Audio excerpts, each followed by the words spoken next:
And within 6 months of Bill Hayden's diagnosis, Control was indeed dead. What killed him? Operation Witchcraft or Operation Testify? Neither. Let's not be melodramatic. Control would disapprove. He died of old age. A little early. But Testify destroyed his function in life, which was a form of murder. I don't have nearly enough on Testify, Peter. Would you please, Of course, George.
Telephone for you, sir. Ever such a rough voice. Says it's someone from your garage, and I can quite believe it. Right.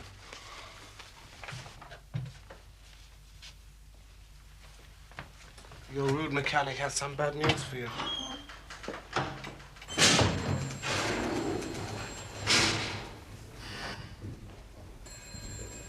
Personally, I find mechanics are bad news, by and large.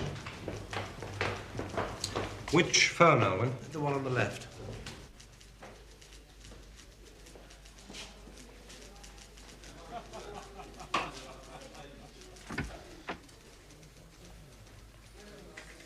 Well, at least get onto the head office today and find out when they can supply the damn thing. Hang on a minute. I think I got the number. Alwyn, sling that bag across for me, will you, please? I will, sir. There you go. Open it for you. Oh, thanks.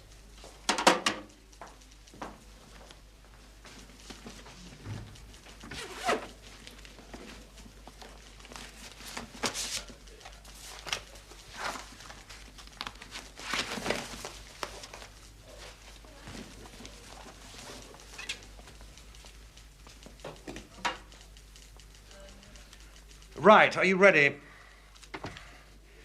The number you want is 437-6299.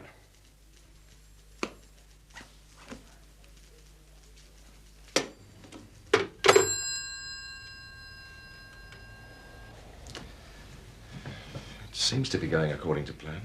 Thank you. Peter does sound jumpy. He might have overdone it a bit there. He was very loud.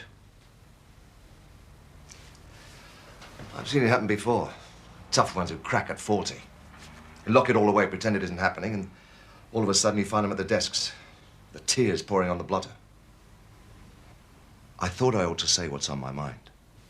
I think Peter will manage. You heard something about his murderous assignment in French North Africa, I suppose? Something. Whispers. Peter was overmatched and he lost. His agents were hanged. No one recovers entirely from that sort of thing. That is, I wouldn't trust a man who did.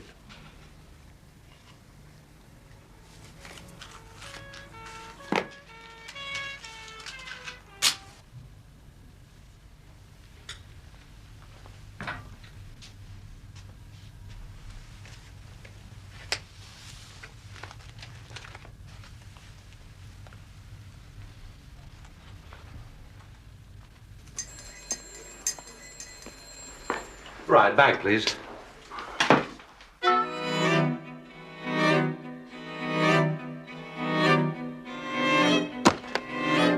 Peter, I am sorry to disturb you, but we have a tiny crisis.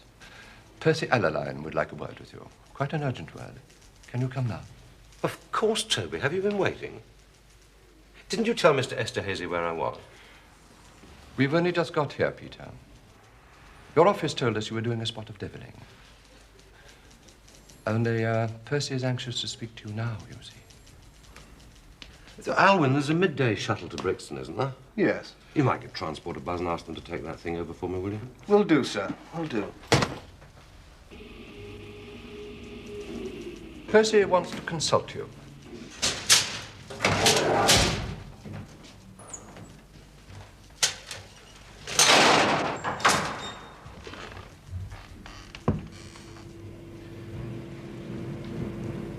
How are the martial arts, Paul? Any new tricks you could show me? Paul and I were paired on a tough guy course a little while back. Damn near killed each other.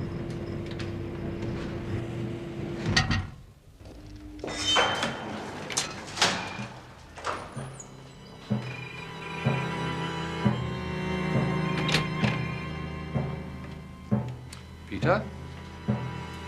Please.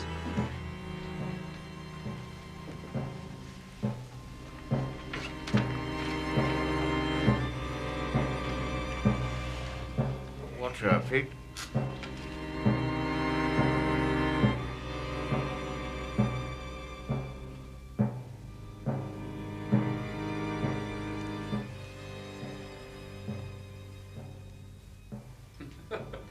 No, she put them on again.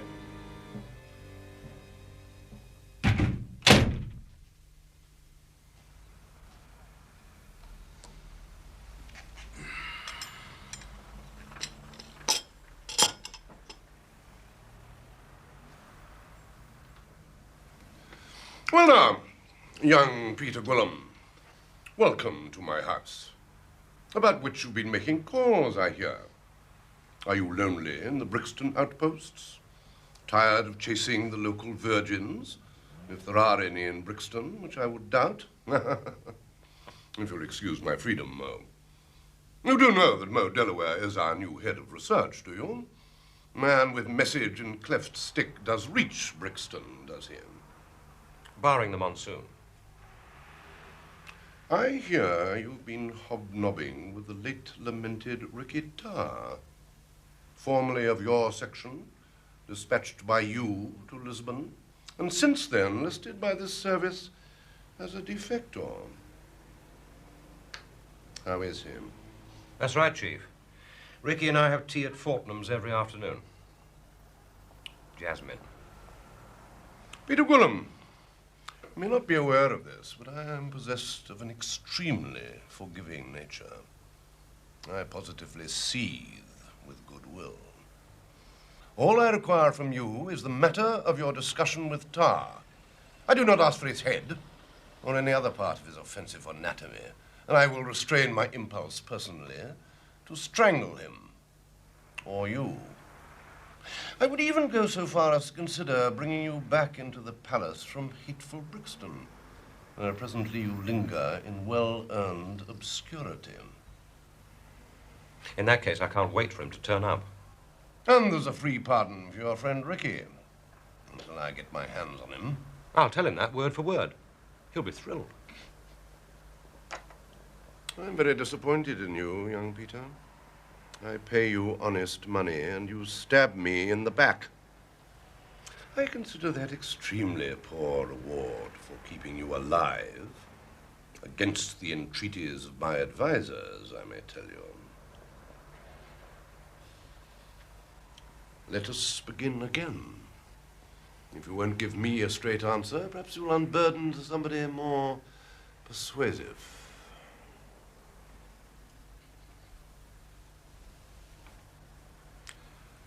Roy.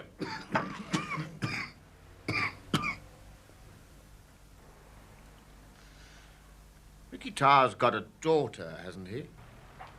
Yes, calls her Danny. Talk about her a lot? He told me he was fond of her. That's all I know. What the hell are you shrugging at us like that for? I'm accusing you of playing hooky behind my back with a damn defector from your own damn section, of playing damn fool parlor games when you don't know the stakes, and all you do is shrug at me? There's a law, Gwilym, against consorting with enemy agents. Do you want me to throw the book at you? I haven't seen him! Who's playing games? Not me. You are, so get off my back.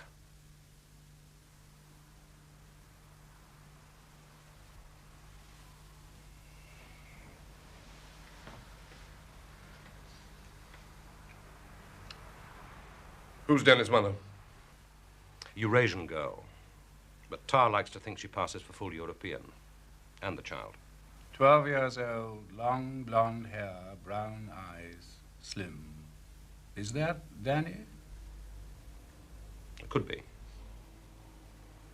So, if I told you that Danny and her mother were due to arrive in London 3 days ago on a direct flight from Tunis, I take it you would share our perplexity? Yes, I would. And you'd keep your mouth shut when we let you out of here. It isn't ordinary flight information, Peter. The source is very private. Ultra sensitive, in fact, Peter. In that case, Toby, I'll try and keep my mouth ultra shut. So, what do you make of it, young Peter? Come on. You were his boss, guide, philosopher, friend. Tell me why Ricky Tarr's in London. You didn't say that. You said his girl and his kid were expected. Don't be obtuse, man. Where little Danny goes, there goes Tarr. Except he'd move first and have his impedimenta follow. Yes? That would be favourite. All right. Tarr was supposed to be sitting in Moscow, and now he's supposed to be back here on the Russian payroll. But why is it all so hot? What kind of plant can he be when we know everything about him? Down to his last attack of swine fever, from which he's only partially recovered, in my view. Excuse my freedom, Mo. I'm sorry, but what kind of plant is that? Well, never mind what sort. Muddying pools, poisoning wells, maybe that damn sort. Pulling the rug out. Now, listen. Just you remember this.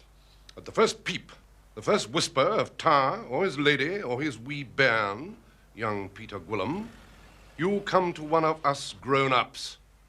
Anyone you see at this table. But not another damn soul. The name on the passport is Poole. P-O-O-L-E. All three of them. Tarr told his woman, so we understand, in case of difficulties, she should come to you. Sign that, Peter, would you?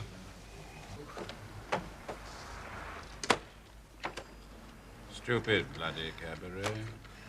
Percy gets more insufferable every day. I wouldn't know, Bill, would I?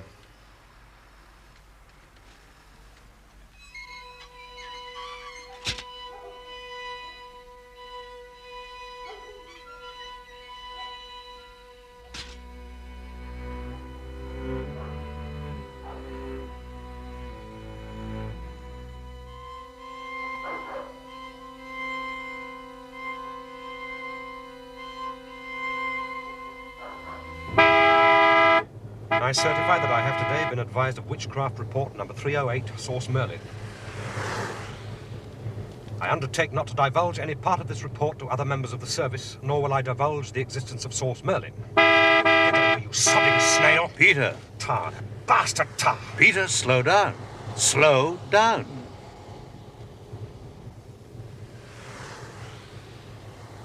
The file on Testify seemed a bit thin. I hope it was worth the sweat. Ricky Tarr's not lied to us, Peter, not in any material way. He's simply done what agents the world over do, failed to tell us the whole story. On the other hand, he has been rather clever. Are you actually pleased with him? Well, yes. We now know that Source Merlin works to Moscow Center, because that's where Merlin's information on Ricky Tarr must have come from. From Carla.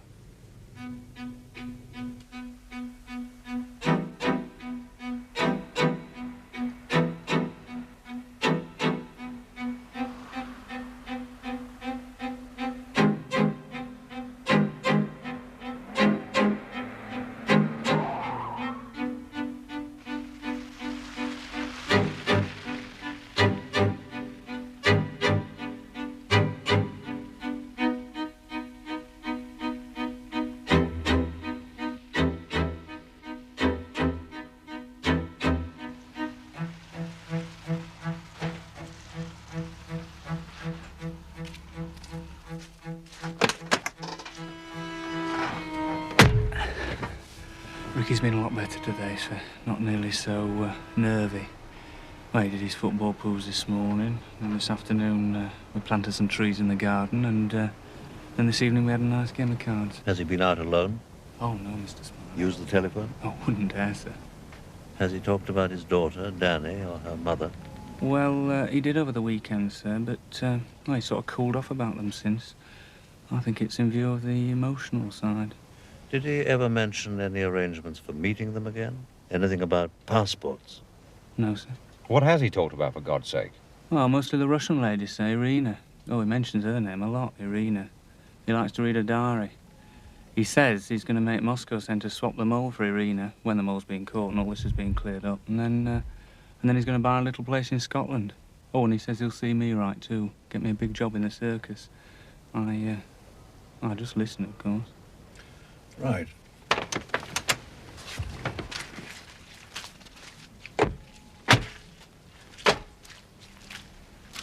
You don't post those football pool coupons, do you, Ford? Oh, no, Mr. Smailey. Well, let's hope he doesn't have a win. That would be expensive for us. Thank you for your help, Miss Brimley. Sorry to impose on you. He's gone to bed.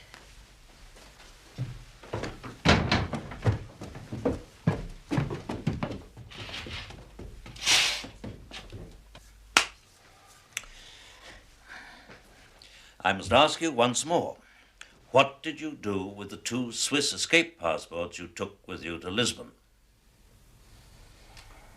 I told you. Burn them.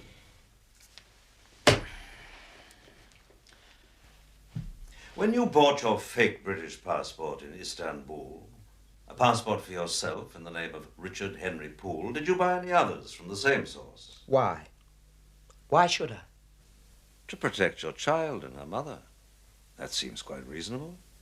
After all, it wouldn't be a very gallant act to leave the woman and the child you love to the mercy of the Moscow hood on your tail, while you escape to all this VIP protection. It's horrible to think of. Truly horrible. To contemplate the lengths Carla might go to in order to obtain your silence or your services. But perhaps what you actually did, and forgot to tell us about, was to burn the British passports you obtained for Mrs. Poole and Miss Danny Poole, but kept your own to convince Carla's footpads you thought it was still safe. Then, probably, you made travel bookings in the name of the Poole family for the same reason. You doctored the Swiss passports for Danny and her mother and made other arrangements for them. Like staying in Marseille, perhaps. Prince.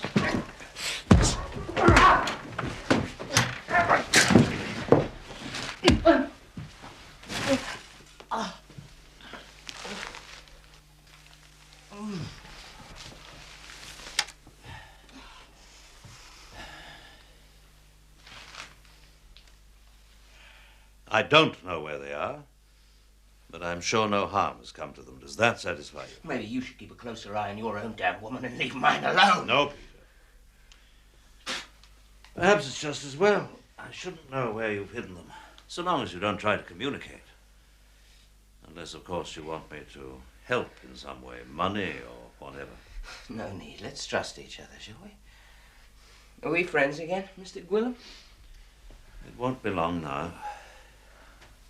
Have you got all you need? Can I have my gun back? Yes. Oh, why not, Peter?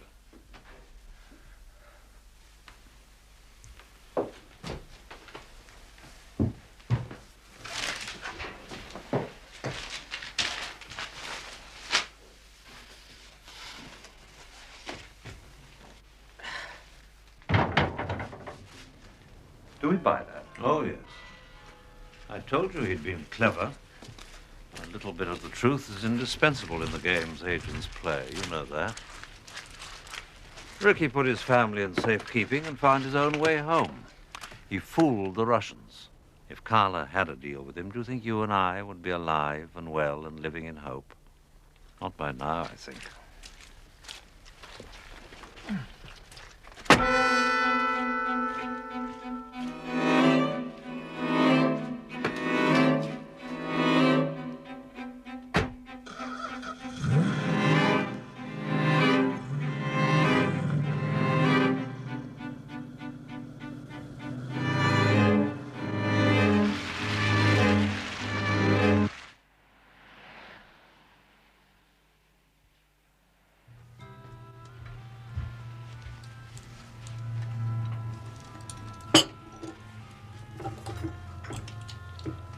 Let it breathe a little.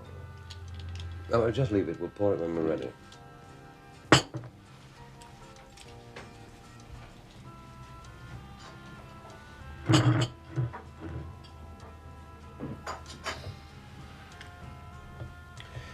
Does anyone know Carla's real name?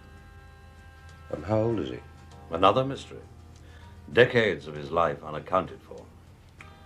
So many of the people he's worked with have a way of dying off. He was in England in 1936 and 41. That's documented. We can assume it was sometime during that period he recruited our mole, Gerald. I met him once in Delhi. Oh, this was long before we came to know him as the legendary Carla. In the mid-50s, Moscow Center was in pieces on the floor, wholesale purgings and shootings. And as a result, defection everywhere. I became a kind of commercial traveler. The whole world was my territory. Inspecting the goods, fixing the terms, disposing as seemed best, on London's instructions, of course. Well, I found myself off to India, where the authorities had arrested, at our request, on some trumped-up immigration nonsense, a Mr. Guestman. Carla's name at that time. He was on his way back to Moscow from San Francisco. Except that he didn't know when he left California that he was Moscow-bound. He'd been told to rendezvous with a TASS correspondent in Delhi. The message from the TASS man was an airplane ticket and don't ask me any questions, comrade. Carla was in disgrace, summoned and doomed. There were two other things he didn't know. The first was that we'd intercepted the radio signal directing him to Delhi. The second was that the San Francisco network he'd organized had been rolled up, hide and hair, the day he left.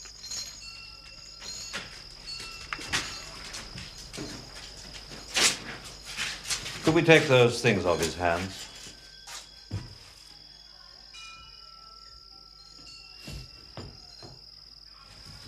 I only have to shout for you, don't I?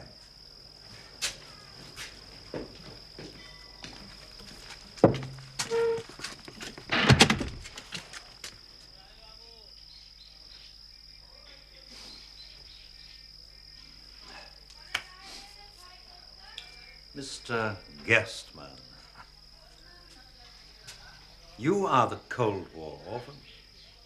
If you go home to Moscow as ordered, you'll be either shot or sent to die in one of the camps. Wouldn't you prefer to ask us for protection? We have no powers of permanent arrest, and our arrangement with the Americans was that they hit your agents and we make you this invitation. I can't see an alternative for you. If you cooperate, we can give you a new start, a new identity, seclusion, a modest amount of money. So why don't you start by telling me your true name?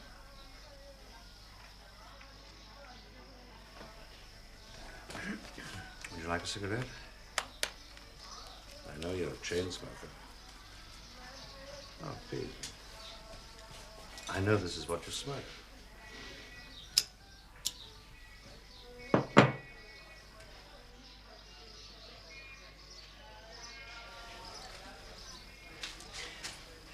Look, I'm not offering you wealth or smart women or your choice of fast cars. I know you haven't any use for those things.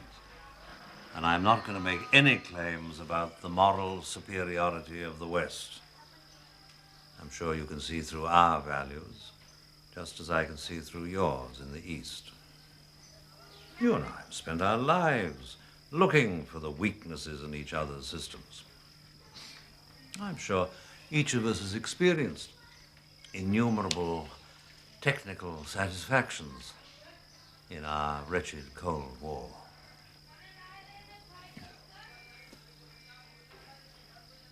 But now your own side is going to shoot you for nothing, for misdemeanors you have not committed,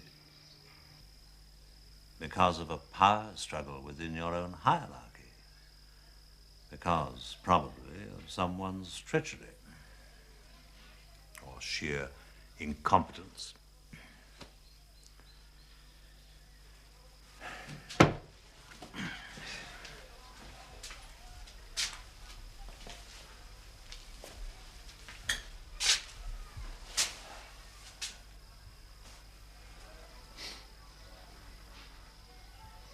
I'm sure both of us, when we were young, subscribed to great visions.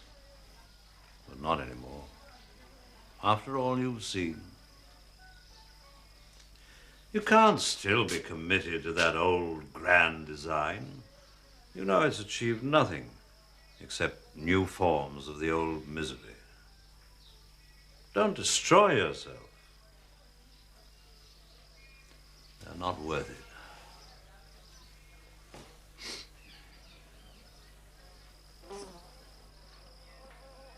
Do you know where your wife is?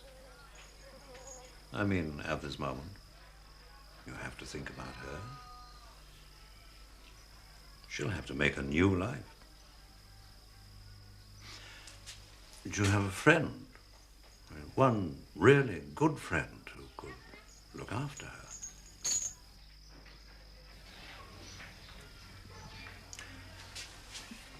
Perhaps we could get in touch with her secretly. If you stay with us, we might be able to arrange something. An exchange for someone your people want returned. But if you go back, it can do her nothing but harm. She'll be cold-shouldered, suspected. The best she can hope for is to be allowed to see you before you're shot. Another meaningless firing squad.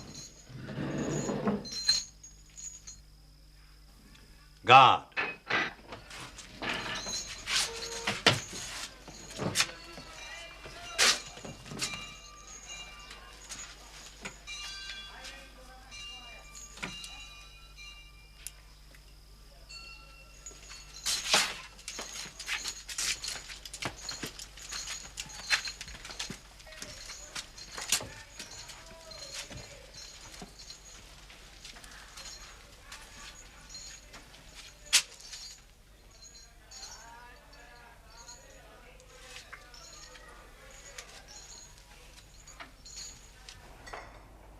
What did Control have to say when you got back?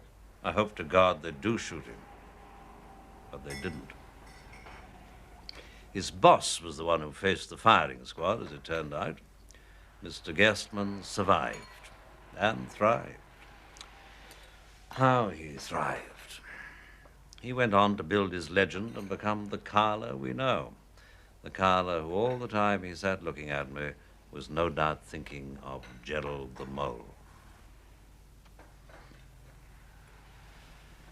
Have you noticed, Peter, that whenever I really trouble one of our acquaintances with my questions, he'll raise the matter of my failure as a husband to confound me?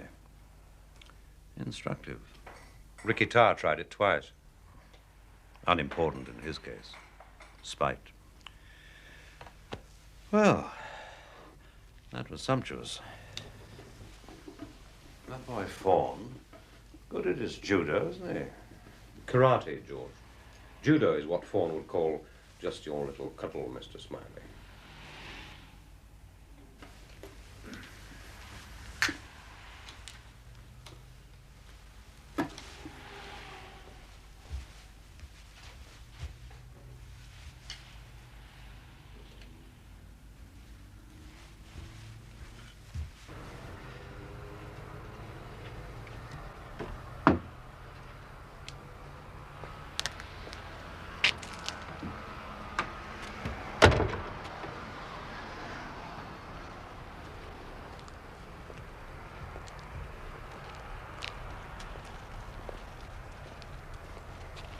I don't think even Toby Esterhazy's people would follow us here.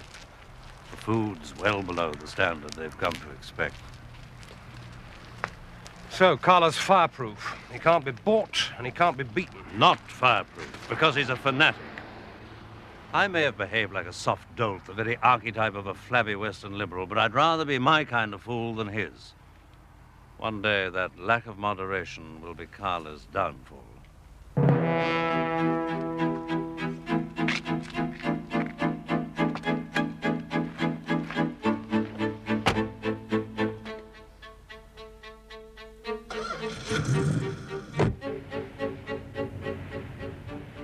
He's never touched radio since the debacle in San Francisco.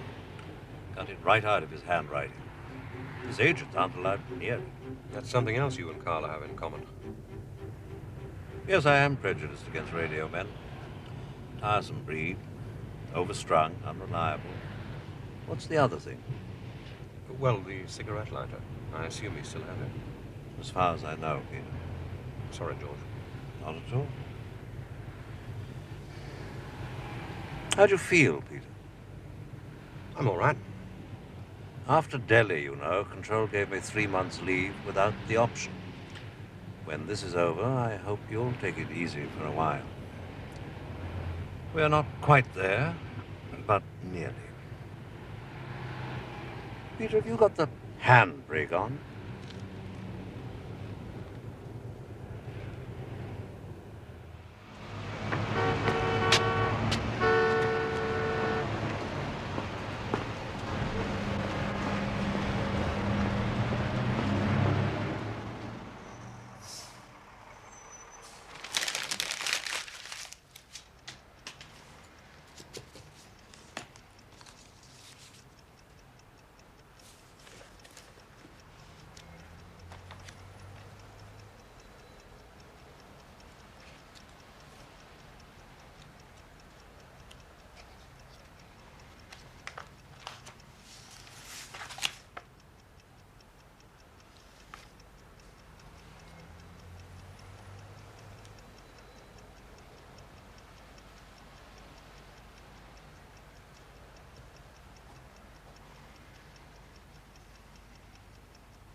Operation Witchcraft, Alaline to Minister, extremely secret and personal. We spoke. Merlin, as you may have known for some time, is not one source, but several. It would do the Treasury no harm to learn, Percy was enjoying himself, wasn't he? To learn that Merlin's 10,000 Swiss francs a month in salary and a similar figure for expenses and running costs are scarcely excessive when the cloth has to be cut so many ways. Then he adds, nevertheless, I regard it as paramount that knowledge of the London house and the purpose for which it is used remain absolutely at a minimum. Well, in a sense, Percy Allaline's quite right about Merlin. Of course, Merlin represents several sources, various departments of Moscow Center, with Karla queuing them in on the basis of the most timely material of the given moment. Sometimes he likes to direct circus attention to a topical subject, sometimes to deflect it. For example, after Rikita's encounter with Irina in Lisbon, Merlin delivered some vivid insights on the ideological penetration of the United States. But Karla doesn't know what Tar's done with the information from Irina. Which brings us to your interrogation by Alaline and his reference to Tar's probable role over here in muddying pools, etc. Merlin's message on Tar, I suggest, was that Ricky would be trying to sell to someone in London, on Karla's behalf, fictitious material about a traitor in the circus. Nothing muddier than that, is there? Remember, Merlin is totally believed. So now we have a clear connection between Merlin and the mole. And at the heart of this beautifully symmetrical plot is a house in London for which the Treasury paid £60,000, plus another 10 for making it more to Merlin's liking, or Gerald's. Fascinating, George. Thank you. And how do you suggest I explain to my minister, least painfully, that Merlin's a fraud and he'll have to tell the Americans so? He's devoted to Merlin. Impress upon him that whatever he's buying from the Americans with Merlin's discredited currency is going straight to Moscow via Gerald the Mole. That should do the trick.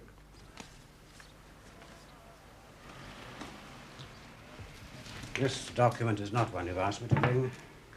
It arrived only today. Source unknown.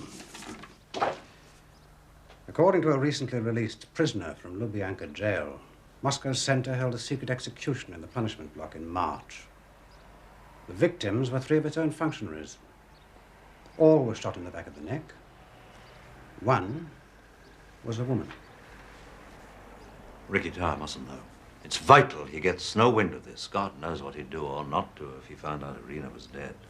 And we may need to make further use of it. Do you really believe all that guff about Tar being in love with her? The little homestead in the Highlands, the avenging lover, the honourable Ricky Tar? He may feel compelled, Peter. Everybody has a loyalty somewhere. He mustn't know. I agree. Now, George, I've wrote all I could find on Jim Prideaux, such as it is. Thank you. Prideaux and Bill Hayden were really very close, you know. I hadn't realized. Yes. Thank you. Operation Testify. We still need to understand what happened, or rather, why it happened. The file you borrowed, Peter, does at least give us a nudge in the right direction. I think I know who to talk to next. Your day was hardly wasted. I am glad of that, George. We've traced Prideaux. He's become a teacher. Thursgood Preparatory School for Boys. It's in the West Country. Right.